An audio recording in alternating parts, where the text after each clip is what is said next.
ஆசாரியர் நமக்கு உண்டு. ஒவ்வொரு பிரதான ஆசாரியரும் காணிக்கைகளையும் பலிகளையும் செலுத்தும்படி நியமிக்கப்படுகிறான். ஆதலால் செலுத்தும்படிக்கு ஏதோ ஒன்று இவருக்கும் அவசியம் வேண்டியதாய் இருக்கிறது. பூமியிலே அவர் இருப்பாரானால் ஆசாரியராய் இருக்க மாட்டார். ஏனெனில் நியாயப்பிரமாணத்தின்படி காணிக்கைகளை செலுத்துகிற ஆசாரியர்கள் இருக்கிறார்களே. இவர்கள் செய்யும் ஆராதனை பரலோகத்தில் உள்ளவைகளில் சாயலுக்கும் நிழலுக்கும் ஒத்திருக்கிறது. அப்படியே மோசே கூடாரத்தை உண்டு பண்ண போகையில் மலையிலே உனக்கு காண்பிக்கப்பட்ட மாதிரியின்படியே நீ எல்லாவற்றையும் செய்ய எச்சரிக்கையா இரு என்ற தேவன் அவனுக்கு கட்டளையிட்டார். யாரும் சேர்ந்து வாசிக்கும். விசேஷித்த வாக்குத்தத்தங்களின் பேரில் ஸ்தாபிக்கப்பட்ட விசேஷித்த உடன்படிக்கைக்கு எப்படி மத்தியஸ்தராக இருக்கிறாரோ அப்படியே முக்கியமான ஆசாரிய ஊழியத்தையும் பெற்றிருக்கிறார். ஆமென். வாசிதாசனங்களை தேவத்தாலே ஆசீர்வதிப்பார். கூட்டத்தின் ஆரம்ப ஜெபத்தை இமானுவேல் அங்கிள் எழுதுவாங்க.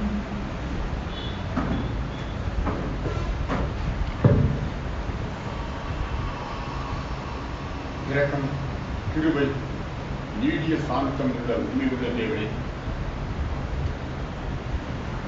இந்த மனமகிழ்ச்சி நாளில் காலை வேளையிலே எங்களை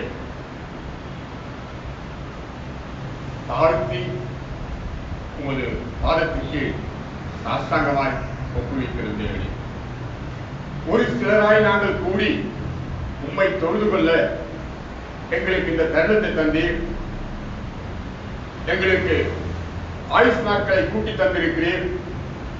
தேவனே, நீர் பெரியவர். அனாதி காலத்திலே நீர் எங்களை ஸ்தாபிக்க உட்பட்டு நாங்கள் தகுதியில்லாத எங்களை தகுதிப்படுத்த ஜீவனை தந்திருக்கிறீர். உம்மை தொழுது கொள்ள எங்களுக்கு அந்த பாக்கியத்தை தந்திருக்கிறீர். தேவனே, உமக்கு கொடான கொடி தோத்திரம் சுவாமி, கொடான கொடி தோத்திரம் சுவாமி. நாங்கள் அற்பரும் யூசுமாய் இருந்த போது எங்களை பெயர் சொல்லி அழைத்து வந்திருக்கிறீர். உமக்கு கொடான கொடி தோத்திரம், தோத்திரம் சுவாமி.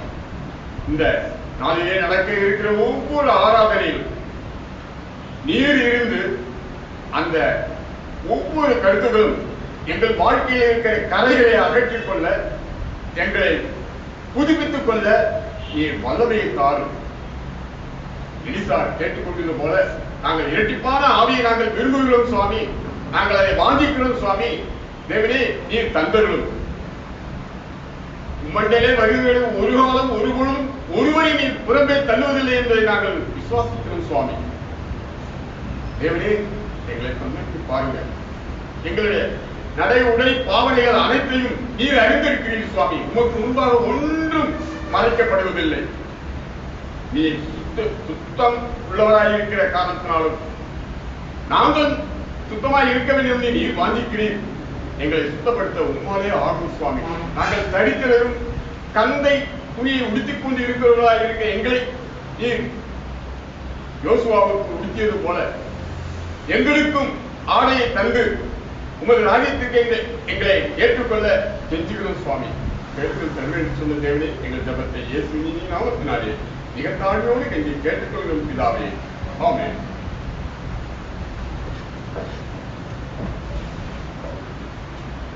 தேவன் நாமம் மகிமைப்படுவதாக. வந்திருக்கும் ஒவ்வொரு பிள்ளைகளையும் ஓய்வு நாள் பள்ளி சார்பாக வரவேற்றுக் கொள்கிறோம்.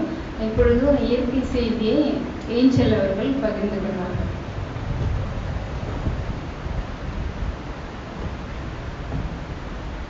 தேவனுடைய நாமம் மகிமைப்படுவதாக. எல்லாருக்கும் ஹாப்பி சபத். இன்னைக்கு நான் எதை பற்றி எடுக்க போறேன்னா, ஒரு பேர்டை பற்றி எடுக்க போறேன். இந்த பேர்ட் தான் இருக்கிறதுலே ரொம்ப ஹைட்டாக போகும். யாருக்கா தெரியல? இது கழுகை பற்றி தான் எடுக்க போறேன். இதுதான் உலகத்திலே ஹைட்டாக போகிற ஒரு பேர்டு. அது மட்டும் இல்லாமல் ரொம்ப ஃபாஸ்ட்டாக போகிற பேர்டாகவும் இருக்குது. இப்போ எக்ஸாம்பிள் 300-200 கிலோமீட்டர் போகும். இந்த ஈகிள் பேர் என்னன்னா கோல்டன் ஈகிள் தான். அப்புறம் ஈகிள்லாம் மோஸ்ட்டாக எதை சாப்பிடும்னா மாம்சத்தை தான் சாப்பிடுமா. ஆனால் ஒரு சில ஈகிள் பழங்களை சாப்பிட்டு உயிர் வாழுதுங்க. அதே மாதிரி மிகப்பெரிய கழுகு எங்கே இருக்குன்னா பிலிப்பைன் அப்படின்ற ஒரு நாட்டில் தான் இருக்குது. இதோடைய ரெக்கையை விரிச்சிச்சுன்னா 8 அடி இருக்குமா. ஹியூமன்ஸே 6 அடி தான் வளருவாங்க. இந்த கழுகு வந்து 8 அடி வளருமா. ஸோ இதுவே ஒரு பெரிய ஆச்சரியமா இருக்குது. அது மட்டும் இல்லாமல் இது ஆடு, குரங்கு அப்படிப்பட்ட ஒரு அனிமல்ஸ் தான் இது வந்து வேட்டையாடி சாப்பிடணும். கழுகு வந்து ஆண் கழுகை விட பெண் கழுகு தான் ரொம்ப பெருசாக இருக்குமா. அது மட்டும் இல்லாமல் ரொம்ப வலிமையாகவும் இருக்குமா. மார்ஷல் ஈகிள் அப்படின்னு ஒரு ஈகிள் இருக்கு. அது வந்து ஒரு தடவை நமக்கு சாதாரணமாகவே தெரியும், ஈகிள்லாம் ஒரு 2 தடவை ரக்க விரிச்சாலே ரொம்ப தூரம் பார்ப்போம். அதே மாதிரி மார்ஷல் ஈகிள் அப்படின்னு ஒரு ஈகிள் இருக்கு. அது ஒரு தடவை ரக்க விரிச்சே பல நேரங்கள் வந்து அது டிராவல் பண்ணுது, ரொம்ப தூரம் போக முடியும். அதால் ஒரு தடவை தான் ரக்க விரிக்கும். அதே மாதிரி 10 lakhsக்கு அதிகமாக வந்து அதோடைய லைட் சென்சிட்டிவ் வந்து ஐஸில் இருக்குது. ஹியூமன்ஸை விட 5 மடங்கு அதிகமாக வந்து அதுக்கு ஐ பவர் இருக்குது. எவ்வளோ தூரமாக இருந்தாலும் அதால் ஈஸியாக பார்க்க முடியும். ஸோ வந்து கழுகு எப்படி தூங்குனா ஒரு குதிரையை போல் நின்றுட்டே தூங்குமா. அதோடைய நகங்கள்லாம் ரொம்ப ஷார்ப்பாக இருக்குமா. ஸோ அது மரத்தில் வந்து நல்லா நாக் பண்ணிக்கிட்டு அப்படியே தூங்குமா. ஸோ இதுவே அதுக்கு வந்து நிறைய பெனிஃபிட்ஸாக இருக்குது. ஸோ கழுகு எப்போவுமே வந்து பறக்கும்போது ரைட் அண்ட் லெஃப்ட் வந்து பார்த்துக்கிட்டே தான் தூங்குமா. ஏன்னா வந்து அதை யாரும் அட்டாக் பண்ணுற போகிறாங்க அப்படின்ட்டு சுற்றி பார்த்துக்கிட்டே தான் அது வந்து பறந்து போகுமா. ஸோ நமக்கு வந்து காட் இந்த கழுகையே எவ்வளோ பார்த்து படைச்சிருக்காங்க பாருங்களா. ஏசாயா 40:31 எடுத்தவங்க வாசிக்கலாம். ஏசாயா 40:31.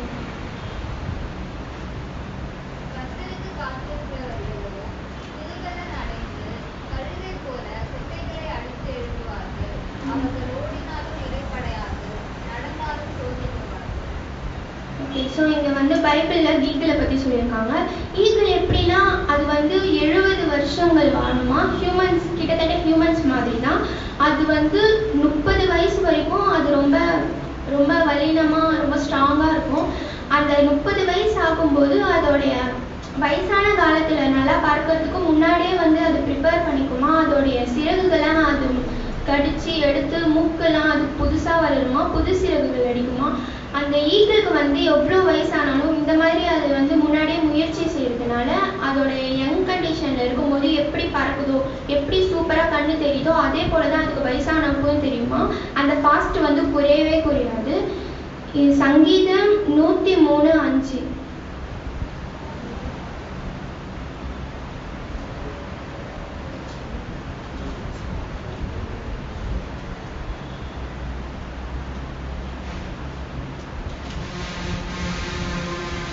எடுத்தவங்க வாசிங்க. சங்கீதம் 103:5.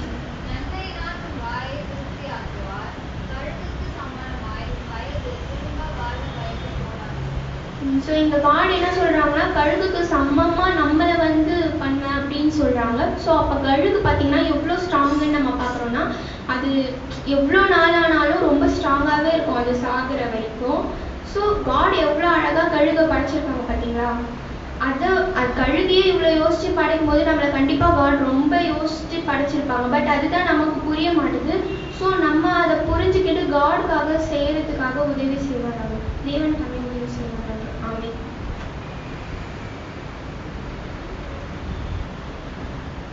கழுகை பற்றின இயற்கை செய்திருந்த மகளை தேவன் தாமே ஆசீர்வதிப்பாராக. இப்பொழுதும் தீர்க்க தரிசன செய்தி திரு அபிஜித் அவர்கள் பகிர்ந்து கொண்டார்கள்.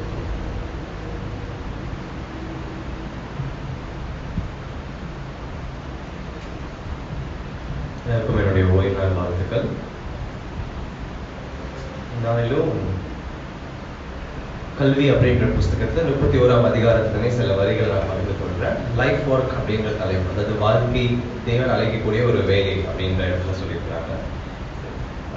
இங்கே வந்து சுவிசேஷத்தை பிரசங்கிக்கிறது, அப்புறம் தேவனுடைய வருகையை துரிதப்படுத்தணும் அப்படின்னு சொல்லி நினைக்கிறவங்க பார்த்தீங்கன்னா அநேக நேரம் சுவிசேஷத்தை வந்து பிரசங்கிக்கணும், தேவனுடைய வருகையை வந்து துரிதப்படுத்தணும் அப்படின்னு நினைக்கும் போது எல்லாமே அநேக நபர்கள் வந்து எதை குறித்து தான் நினைக்கிறாங்கன்னா அவங்களோட கவலைகளை குறித்தும் அவங்களோட பாரங்களை குறித்து தான் நினைக்கிறாங்க. அதாவது இயேசுவின் 2ஆம் வருகை வந்துருச்சுன்னு சொன்னால் நம்மளுடைய பிரச்சனை எல்லாம் தீந்துரும், இந்த கஷ்டங்களுக்கெல்லாம் ஒரு முடிவு வந்துடும் அப்படின்னு தான் அநேகர் யோசிக்கிறாங்களே தவிர ரொம்ப கம்மியான சிலர் மட்டும்தான் தேவனை குறித்து அவங்க யோசிக்கிறாங்க. ரொம்ப கம்மியான சிலர் மட்டும்தான் தேவனோட இருதயத்துல பாவம் தொடங்குதுல இருந்து எவ்வளவு கஷ்டங்கள் பாரங்கள் எல்லாம் அதை கொடுத்து இருக்குது, என்னென்ன எப்படியெல்லாம் தேவன் அது வந்து இன்னமும் வந்து அவருடைய இறுதியை அது துக்கப்படுத்துது அப்படின்னு சொல்லிட்டு ரொம்ப கம்மியான நபர்கள் மட்டும்தான் யோசிக்கிறாங்க. அநேக நபர்கள் அவங்கள குறித்து யோசிக்கிறாங்க, ஐயோ இதெல்லாம் நடந்துருச்சுன்னா நான் இந்த பாவ உலகத்துலேயே எஸ்கேப் ஆயிடுவேன் அப்படின்ற எண்ணம் தான் இருக்குது அப்படின்றத நம்ம படிக்கிறோம். கிறிஸ்துவோட பாடுகள்ல மொத்த பரலோகமும் வந்து பாடுபட்டுச்சு அப்படின்றத படிக்கிறோம். ஆனா அது மட்டுமே அதோட ஆரம்பமோ இல்லை முடிவோ கிடையாது. இயேசு மனுஷனா வந்து பாடுபட்டது மட்டுமே அதோட முடிவு கிடையாது. சிலுவையின் மரணமானது நம்மளுடைய மந்தமான மனசுக்கு காட்டுதா, என்ன காட்டுதுன்னா ஆரம்பத்திலிருந்து பாவம் வந்து எந்த அளவுக்கு தேவனுக்கு ஒரு வழி கொடுத்துருக்குது. லூசிஃபரோட அங்க தேவனுக்கு எதிராக செயல்பட்டதுல இருந்து இப்போ வரைக்கும் பாவம் எப்படியெல்லாம் தேவனுக்கு வழி கொடுத்துட்டு இருக்குன்றத சிலுவையின் மரணம் நமக்கு காட்டுது. நம்மளுடைய மந்தமான மனதுக்கு அது ஏதோ ஒரு விதத்துல வந்து இன்னும் அதிகமா புரிய வைக்குது அப்படின்றத நம்ம பார்க்கிறோம். பாருங்க, ஒவ்வொரு வாட்டியும் சரியான செயலை விட்டு நம்ம விலகும் போதும், ஒவ்வொரு வாட்டியும் ரொம்ப மோசமான ஒரு செயலை நம்ம செய்யும் போதும், இல்ல தேவன் மனுஷத்துக்குன்னு ஒரு இலக்கை வைத்திருக்கிறாரு, அதை என்னால அடைய முடியாம போகும்போது எல்லா நேரங்கள்லயுமே வந்து தேவனோட இருதயத்துல நான் வந்து காயப்படுத்துறேன், துக்கப்படுத்துறேன் அப்படின்றத பார்க்கணும். ஸோ இஸ்ரவேலை குறிச்சு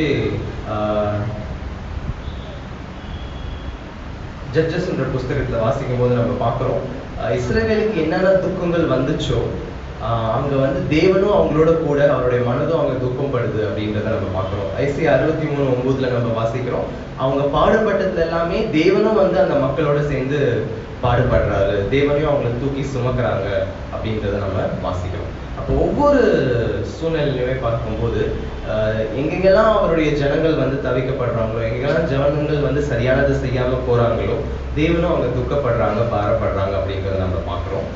இந்த மொத்த உலகமும் என்ன பண்ணுது, பாவத்தினால வியாதிப்பட்டு கஷ்டப்பட்டு எல்லாமே வந்து எங்க பார்த்தாலும் நம்ம இந்த சத்தங்களை கேட்கிறவங்களா இருக்கிறோம் அப்படின்றத நம்ம பார்க்கிறோம். இந்த எல்லா காரியங்களும் தேவனோட இருதயத்தை திரும்பப்படுத்துது. பாருங்க, நம்ம உலகம் வந்து ஒரு நோய்வாய்ப்பட்ட ஒரு வீடா இருக்குதான். இந்த இருக்கும் வண்ணமா நம்ம இந்த உலகம் எவ்வளவு தூரம் பாதிக்கப்படுது அப்படின்னு சொல்லிட்டு எல்லாத்தையும் நம்ம பார்க்க ஆரம்பிச்சோம், யோசிக்க ஆரம்பிச்சோம்னா நம்மளோட மனசு அதை தாங்காதான், ஏன்னா அந்த அளவுக்கு பாரமானதா இருக்கும் அப்படின்றத நம்ம பார்க்கிறோம். ஆனா தேவனை இது எல்லாமே வந்து டிஸ்டர்ப் பண்ணுது, தேவனோட மனசை இது எல்லாமே வந்து பாதிப்பு ஏற்படுத்துது அப்படின்றத நம்ம பார்க்கிறோம். இப்படி இதெல்லாம் நம்ம உணர ஆரம்பிச்சோம்னா இப்ப செய்யற வேலையோட இன்னும் அதிகமான வேலையை நம்ம செய்வோம், அவரோட கூட நம்ம சேர்ந்து செய்வோம். ஏன்னா இது என்னோட பிரச்சனைக்கு ஒரு முடிவு வரும்ன்றதுக்காக கிடையாது, தேவனுடைய இதயத்தை அந்த பாவம்ன்ற விஷயம் எந்த அளவுக்கு துக்கப்படுத்தி இருக்கு அதுக்கு ஒரு முடிவு வரும்ன்றதுக்காக நான் சுவிசேஷத்தை பிரசங்கிப்பேன். ராஜ்யத்தின் சுவிசேஷம் பூலோகம் எங்கும் சாட்சியாக பிரசங்கிக்கப்படும், அப்பொழுது முடிவு வரும். எல்லாருமே அதாவது வேற தேசத்துக்கு புறப்பட்டு போய் செய்யக்கூடிய ஊழியங்களை செய்ய முடியாம இருக்கலாம், ஆனா எல்லாருமே வந்து அங்கங்க இருக்கிற இடங்கள்லே தேவன் அவங்களுக்குன்னு சொல்லிட்டு ஒரு வாழ்க்கைக்கான வேலையை கொடுத்துருக்குறாங்க, அதை அவங்க சிறந்த விதத்துல செஞ்சு முடிக்கலாம், தேவனுடைய வருகையை துரிதப்படுத்தலாம் அப்படின்ற காரியங்களை இந்த அதிகாரத்தை நம்ம படிக்கணும். தேவன் தாமே நம்ம ஆசீர்வதிப்பாராக.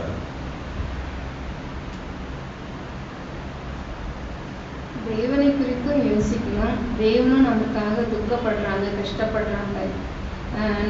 நம்மளுடைய கஷ்டத்தை துக்கத்தை மட்டும் நம்ம யோசிக்கிறது இல்லாம தேவனும் நமக்காக துக்கமும் கஷ்டப்பாடுபடுறாங்கன்ற காரியத்தை தீர்க்கதரிசி வழியாக எடுத்து வைத்த மகனை தேவன் தாமே ஆசீர்வதிப்பாராக. இப்பொழுது இரத்த சாட்சிகள் சுதாகர் அவர்கள் நம்மளுக்கு பகிர்ந்துக்கிறார். ஒரு சிறிய ஜெபம் செய்வோம். பரமண்டலத்தில் இருக்கிற பரமபிதாவே, இங்கே வந்திருக்கிற ஒவ்வொரு ஆத்மாவுக்கும் ஆசீர்வதிங்க, வராமல் தரப்பட்ட ஆத்மாவுக்கும் ஆசீர்வதிங்க, வந்து கொண்டிருக்கிற ஒவ்வொரு ஆத்மாக்களையும் இங்கே பத்திரமா கொண்டு வந்து இங்கே பகிர்ந்துக்கிறாவே, கேட்கின்ற ஒவ்வொரு ஆத்மாக்களையும் ஆசீர்வதிங்க. இன்று நாளாகவும் நீங்கள் தாமே எங்களோடு கூட இருந்து எங்களை வழிநடத்துங்க. இயேசுவின் வழியாக ஜெபிக்கிறதாவே, ஆமென். ஹாப்பி சாபத். இன்னைக்கு நம்ம ஒரு 2 நபர்களை பற்றி பார்க்க ரத்த சாட்சியாக இவங்க மறைச்சிருக்காங்க. அவங்களோட பேர் வந்து ஜான் ஹஸ், இன்னொருத்தர் பேர் வந்து ஜெரோம்.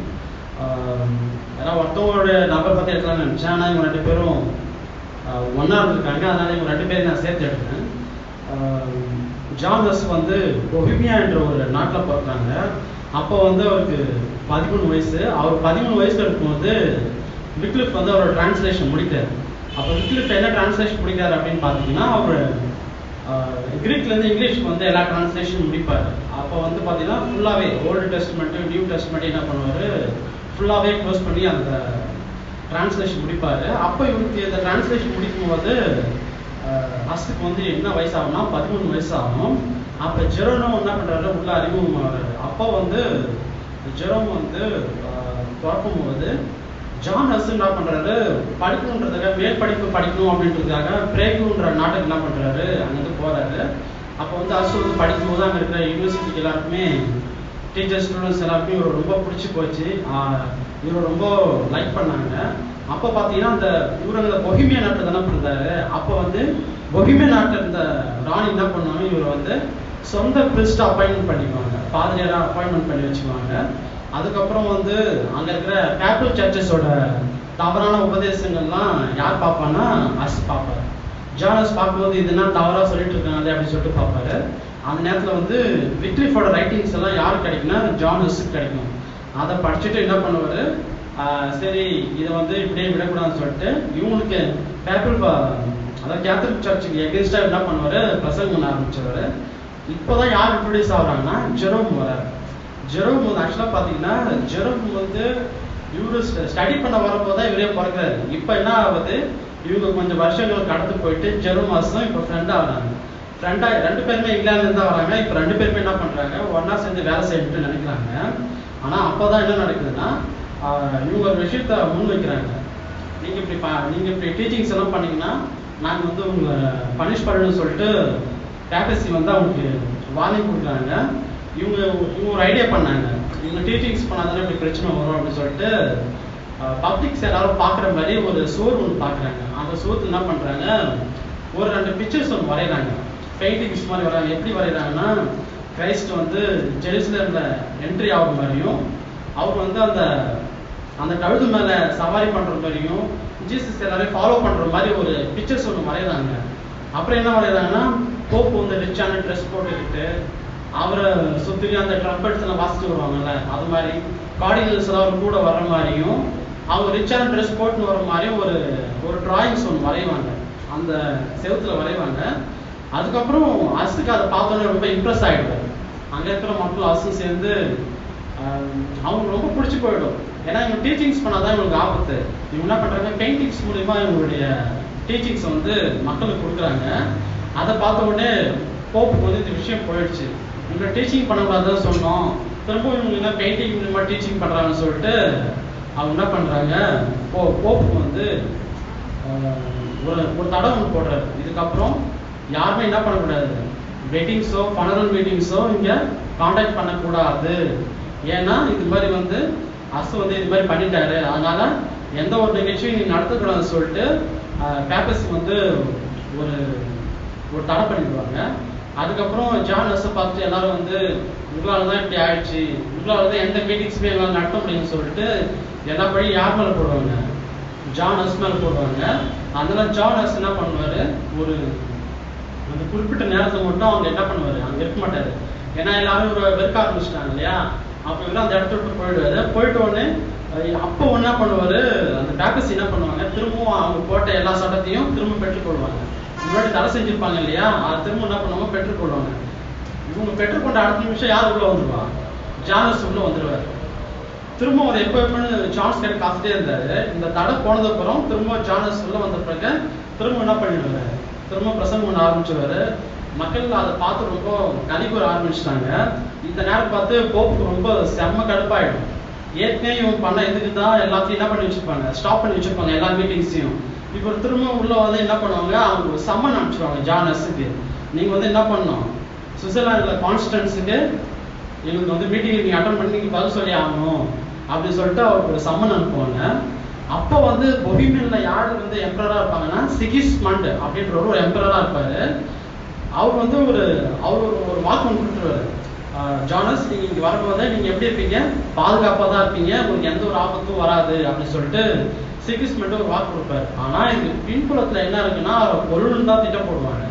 ஆனா சிகிஸ்மண்ட் இப்படி இன்டைரக்டா சொல்லி அவர் உள்ள கொடுத்துருவாரு. அப்ப ஹஸ் என்ன பண்ணுவாரு, அங்க வந்துடுவாரு. ஏன்னா இவர் தான் உயிர் உத்தரவாதம் கொடுத்துறாருல சிகிஸ்மண்ட். ஸோ அப்போ இவர் வந்து இவங்க உள்ள வந்துடுறாங்க. ஒரு 3 days அங்கே வந்து வரும்போது இவர் என்ன பண்ணிடுறாங்க, அரெஸ்ட் பண்ணிடுறாங்க. சங்கிலியில கட்டி ஜெயில போட்டுறாங்க. ஜெயிலெல்லாம் ரொம்ப அழுக்கா இருந்தா போட்டிருக்காங்க, ரொம்ப டர்ட்டியா ரொம்ப நாத்தமா இருந்தது அப்படின்னு போட்டிருக்காங்க. அதனால அந்த ஒரு இன்ஃபெக்ஷனால அவர் சிக்கா ஆகுறாரு. கிட்டத்தட்ட அவர் இறந்த மாதிரி பாக்குறாங்க. ஸோ அப்புறம் வந்து பேப்டிஸ்ட் என்ன பண்றாங்க, இவர் இப்படியே விட்டா இறந்துருவாரு, சரி டாக்டர் சொல்லிட்டு அவரை காப்பாற்ற சொல்லணும்னு சொல்லிட்டு பேப்டிஸ்ட் என்ன பண்ணுவாங்க, டாக்டர் சொல்லிட்டு அவர் செக் பண்ண சொல்லுவாங்க, ஹெல்த் எல்லாம் செக் பண்ணிட்டு அதுக்கப்புறம் என்ன பண்ணுவாங்கன்னா கவுன்சிலுக்கு அசம்பிளிக்கு அவர் கூப்பிட்டு வர சொல்லுவாங்க. அசம்பிளிக்கு வந்த உடனே நீ வந்து இதுக்கப்புறம் உன்னோட இதெல்லாம் உங்களுடைய ப்ரீச்சிங்ஸ் எல்லாம் நீ திரும்ப வாங்கிடணும், நீ இதுக்கப்புறம் ப்ரீச்சிங்ஸ் பண்ணக்கூடாதுன்னு சொல்லிட்டு ஜான் ஹஸ்க்கு சொல்லுவாங்க. ஆனால் ஜான் ஹஸ் வந்து அதெல்லாம் பண்ணிடுவாரு, போப்புக்கு எதாவது பேசுவார், நாங்கள் அதெல்லாம் பண்ண முடியாது, நாங்கள் எப்பயுமே கடவுளுக்காக தான் வாழுவோம், நாங்கள் கண்டிப்பாக நாங்கள் டீச்சிங்ஸ் பண்ணிகிட்டே இருப்போம், அவரோட டீச்சிங் இருந்துகிட்டே இருக்குன்னு சொல்லுவார். உடனே அவர் என்ன பண்ணுவாங்க, அந்த கம்பத்தில் கட்டி வச்சு கொண்டுடுவாங்க. அதுக்கு முன்னாடி பேப்பர்ஸ் என்ன சொல்லுவாங்கன்னா, நாங்கள் எங்களுடைய வாழ்க்கையை நாங்கள் யாருக்கு அர்ப்பணித்தோம், சாத்தானுக்கு அர்ப்பணித்தோம் அப்படின்வாங்க. இதில் ஜான் ஹஸ் என்ன சொல்லுவாருன்னா, என்னுடைய ஆவி நான் வந்து தேவனுடைய கரங்களை நான் உபயோகிக்கிறேன், ஏன்னா அவர் தான் என்ன பண்ணாரு, என்னை மீட் எடுத்தாருன்னு சொல்லுவாங்க. சொன்னோடனே என்ன பண்ணுவாங்க, இவர் கம்பத்தில் கட்டி வச்சு இவர் எரிச்சிடுறாங்க. இவர் எரிச்ச உடனே அந்த சாம்பல் வரும் இல்லையா, சாம்பல் வந்து ரைன் ரிவர்ல அந்த சாம்பல் வந்து என்ன பண்ணிடுறாங்க, தூவி விட்டுறாங்க. இந்த விஷயம் யாரு கேள்விப்படுது, இவருடைய ஃப்ரெண்டு ஜெரோமுக்கு இந்த விஷயம் கேள்விப்படுறாரு. ஜெரோம் கேள்விப்பட என்ன பண்றாரு, அவசர அவசரமா ஓடியாரு. ஆனா ஜெரோம் நல்லா தெரியும், இவர் பிரைஸ்ல இருந்தார் மட்டும்தான் தெரியும், ஆனா இவரு இறந்துட்டாருன்ற விஷயம் இவருக்கு ஜெரோம் தெரியவே தெரியாது. அது தெரியாம இவர் என்ன பண்றாரு, வேகமா தன்னுடைய நண்பனை யாரு ஜான் ஹஸ்ஸை பார்க்க வர்றாரு. பார்க்க வரும்போதே இவருக்கு ஒரு சின்ன இவர் மனசுல ஒரு சந்தேகம், ஒரு நம்ம போன நம்மளுக்கு ஏதோ ஆயிடும்ட்டு என்ன பண்றாரு, சுவிட்சர்லாந்து போறதுக்கு முன்னாடி போயிட்டு இருக்கும்போது என்ன பண்றாரு, திரும்ப பின்வாங்குறாரு. பின்வாங்கும் என்ன பண்றாங்க, கேபிசி ஆளுங்க என்ன பண்ணிடுறாங்க, ஜெரோமை அரெஸ்ட் பண்ணிடுறாங்க. ஜெரோம் அரெஸ்ட் பண்ணதுக்கு அப்புறம் அவர் அப்படியே அவரை கடத்தல் போட்டு ஒரு வருஷம் என்ன பண்றாங்க, அவர் ஜெயில போடுறாங்க. அவருமே என்ன பண்றாரு, அந்த ஜெயில இருக்கும்போது உடல்நிலை சரியில்லாம போயிடுறாரு. அதுக்கப்புறம் கேபிசியோட ஆளுங்கெல்லாம் உள்ள வந்து, நீங்க வந்து உங்களோட திரும்ப உங்களோட டீச்சிங்ஸ் எல்லாம் நீங்க பின்வாங்கிடுங்க, நீங்க இதுக்கப்புறம் ப்ரீச்செல்லாம் இங்க பண்ணக்கூடாதுன்னு சொல்லுவாங்க. அப்பா இங்கதான் ஒரு சின்ன ஒரு தப்பு நடக்கும். இங்க வந்து ஜெரோம் வந்து ஒரு சின்ன தப்பு பண்ணுவாரு. அவர் வந்து உடல்நிலை சரியில்லாம இருக்கும். உடல்நிலை சரியில்லாத நேரத்தில் என்ன பண்ணுவாரு, சரி நம்ம ஒத்துக்கலாம், நம்ம பின்வாங்கிலாம் நினைப்பாரு. ஆனா ஜெரோம் இந்த தப்பு பண்ணிடுவாரு. ஜெரோம் என்ன பண்ணுவாரு, சரி போப்புட்டு என்ன சொல்லிட்டு, சரி நான் பின்வாங்கிடுறேன், நான் இது போல ப்ரீச்சிங்ஸ் எல்லாம் பண்ண மாட்டேன்னு சொல்லிட்டு பின்வாங்குவாரு. அதுக்கப்புறம் அவர் என்ன நினைப்பாருன்னா, ஐயோ தப்பு பண்ணிட்டுமே, நம்மளுடைய உடல்நிலையா வீக்னஸா இருந்ததால நம்ம தப்பு பண்ணிட்டுமே ரொம்ப ஃபீல் பண்ணுவாரு. அதுக்கப்புறம் ப்ரேயர்ஃபுல்லா இருந்து டே பை டேயா காட் கிட்ட ப்ரேயர் பண்ணி என்ன பண்ணுவாரு, திரும்ப மனம் திரும்புவார். இப்போதான் இந்த நேரத்தில் தான் யார் வரும், போப்பு திரும்ப வருவாங்க. போப்பு திரும்பவும் வந்து நீ என்ன பண்ணிடணும், உன்னோட ப்ரீச்சிங்ஸ் எல்லாம் திரும்ப எடுத்து சொந்த ஊருக்கு ஓடிடு அப்படின்னு சொல்லிட்டு அவர் மிரட்டுவாங்க. அப்போ வந்து ஜெரோம் ஸ்ட்ராங்காக நின்றுடுவார். ஜெரோம் என்ன பண்ணுவார், இல்லை முடியாது, நாங்கள் கடவுளுக்காக கண்டிப்பாக நிற்போம், நாங்கள் ப்ரீச்சிங்ஸ் நாங்கள் தொடர்ந்து பண்ணிக்கிட்டே இருப்போம், என்னோட மாஸ்டருக்காக, ஐ மீன் மாஸ்டர்ஸ்னா அவர் பிலோட் ஃப்ரெண்ட்ஸ்னு வேறு போட்டிருக்காங்க, பிலோட் ஃப்ரெண்ட்ஸ் அண்ட் இஸ் மாஸ்டர் போட்டிருக்காங்க. இவங்க 2 பேரையும் நான் கண்டிப்பாக தொடர்ந்து ஃபாலோ பண்ணுவேன், இவங்களுக்காக நான் ப்ரீச்சிங்ஸ் பண்ணிகிட்டே இருப்பேன் அப்படின்னு ஜெரோம் ரொம்ப ஸ்ட்ராங்காக நிற்கிறார். முன்னாடி அவர் பின்வாங்கியிருந்தாலும் உயிர்க்காக திரும்பவும் இப்போ தன்னுடைய தவறை உணர்ந்து ஸ்ட்ராங்கா நிற்கிறார். எப்படியா இருந்தாலும் அவர் எப்படி கம்பத்தில் கட்டி வச்சு எரிச்சாங்களோ அதே மாதிரி இவரை எரிச்சோன்னு எனக்கு தெரியும். இருந்தாலும் இவர் போல்டா என்ன பண்றாரு, திரும்ப நிற்கிறாரு. அதுக்கப்புறம் அசம்பிளி ஃபுல்லா ரொம்ப சலசலப்பு ஏற்படுது. அதுக்கப்புறம் என்ன பண்றாங்க, அவர் திரும்பவும் கம்பத்தில் கட்டி வச்சு எரிச்சிடறாங்க. அவர் அந்த வழி கேட்டுக்க அவர் வந்து கட்டி கூட்டிட்டு போகும்போது அவர் என்ன பண்றாருன்னா, கடவுளுக்கு வந்து ப்ரேயர் பண்ணிட்டே போயிட்டே இருந்தாராம். அந்த தெரு ஃபுல்லா ப்ரேயர் பண்ணிட்டு கடவுள்கிட்ட பாட்டு பாடிட்டே பயமே இல்லாம சந்தோஷமா போயிட்டு இருந்தாராம்.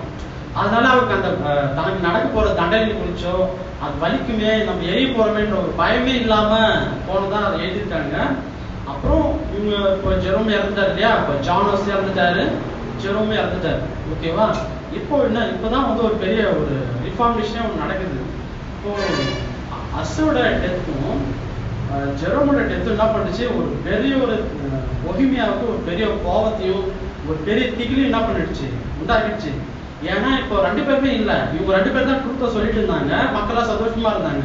ஒன்லி பேப்பர்ஸியோட மார்க் மட்டும் தான் எப்படி இருந்துச்சு, சந்தோஷமா இருந்துச்சு. இப்போ என்ன நடக்குதுன்னா, மக்கள் என்ன பண்ணிட்டாங்க, இப்போ இவங்க 2 பேருமே இல்லைன்றதால இவங்களுடைய பிரீஸ்டோட கெடுபடியாலும் எம்பரரோட கெடுபடியாலும் நாங்கள் வந்து இப்படி கெடுக்கும், நாங்கள் ஒரு பாவத்துக்கு ஆளாயிட்டுமே அப்படின்னு சொல்லிட்டு 2 பேருமே அக்யூஸ் பண்ணுறாங்க. யார் சிகிஸ்மண்டையும் பிரஸ்ட் என்ன பண்ணுறாங்க, அக்யூஸ் பண்ணுறாங்க. யார் அக்யூஸ் பண்ணுவாங்கன்னா அங்கே இருக்கிற கவுன்சில். என்ன காரணம்னா, நீங்கள் வந்து மர்டர் பண்ணிட்டீங்க, 2 பேரும் நீங்கள் மர்டர் பண்ணதால உங்களை நாங்கள் அக்யூஸ் பண்ணுறோம் அப்படின்னு சொல்லிட்டு அந்த நேஷன் வந்து அவங்களை அக்யூஸ் பண்ணுவாங்க. அதுக்கப்புறம் அவங்களுடைய டீச்சிங்ஸ், 2 பேரோட டீச்சிங்ஸ் வந்து அங்கே இருக்கிற அந்த போஸ்மேனியாவோட மக்களை வந்து என்ன பண்ணணும், ரொம்ப அட்ராக்டிவாக இருக்கும்.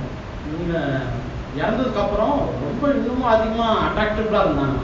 அந்த அளவுக்கு அவங்களோட டீச்சிங்ஸ் எல்லாம் அவங்க மனசில் பதிஞ்சிருந்துன்னு சொல்லி எழுதுறாங்க. இதோட இந்த விஷயங்கள் முடியுது.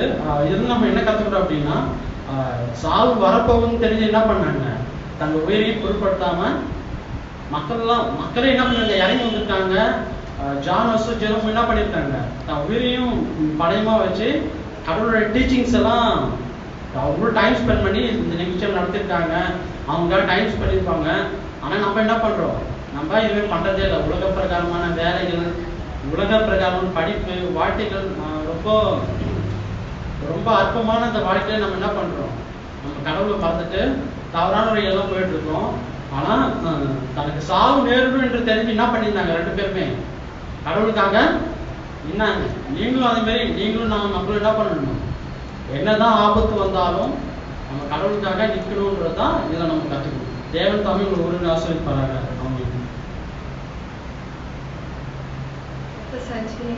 மகனை தேவன் தாமே ஆசீர்வதிப்பாராக. இப்போது ஓய்வு நாள் பள்ளி பாடத்துக்குள்ளாக செல்வோம். ஓய்வு நாள் பள்ளி பாடத்தை திரு நேசராஜன் அவர்கள் நம்மளோடு பகிர்ந்து கொள்வார்.